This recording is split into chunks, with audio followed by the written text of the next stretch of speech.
All right, so now that we got everything uninstalled, like I said, I'm not trying to remove this side. This side is the one I want out. And here is your reason why. Can't see it real well.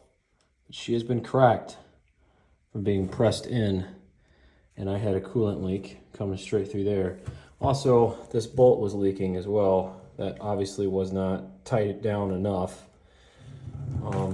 Why we got it here though, I mean, everything was fine with this thing, and I know some of you say, oh, you can weld this. No, this is casted. You never weld on a casted material, ever. It's a really bad idea.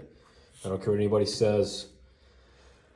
My master's degree in mechanical engineering and my master's mechanic license and my welding's license has always told you never weld on casted.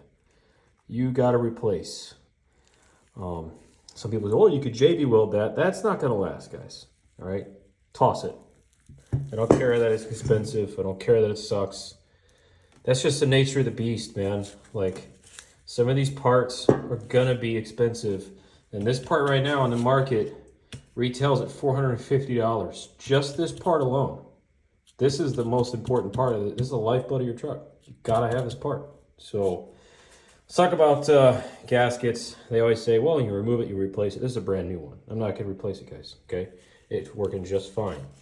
So it goes in just like that. It's identical on both sides.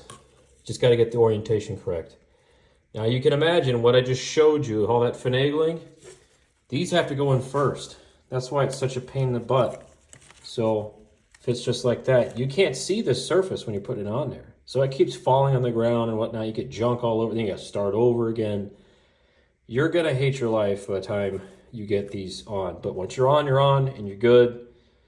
Getting it aligned is important too. You don't want it sitting like this, you don't want it like that. You can see where I've already nicked it once on the inside for manipulating it. Don't try to bore this hole larger. It's not gonna work, but it's a pain, all right? So what I'm gonna do is I'm gonna clean this up. Gotta separate this housing, and I got my quote unquote new housing over here. That's a whole other animal to talk about, but regardless, it's out. Now, getting these things out is pretty easy. You have these tabs, and you just push outward, and just like that. So I will, let's see. See if I can demonstrate kind of what I mean. Granted, you are gonna have to be patient with the fact that I'm doing this with one hand. So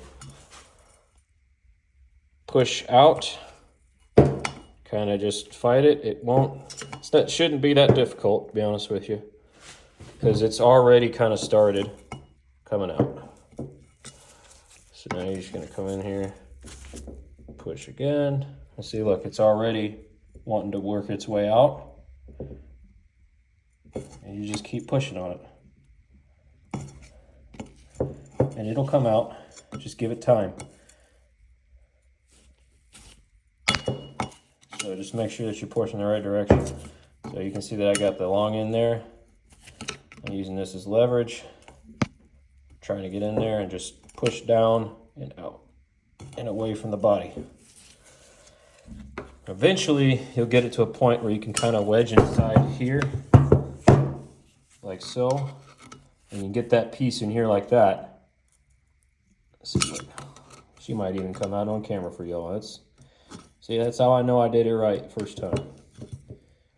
And your gaskets are going to be all jacked up because they should be right there. But when you pull out all this junk, those are going to be in a different orientation.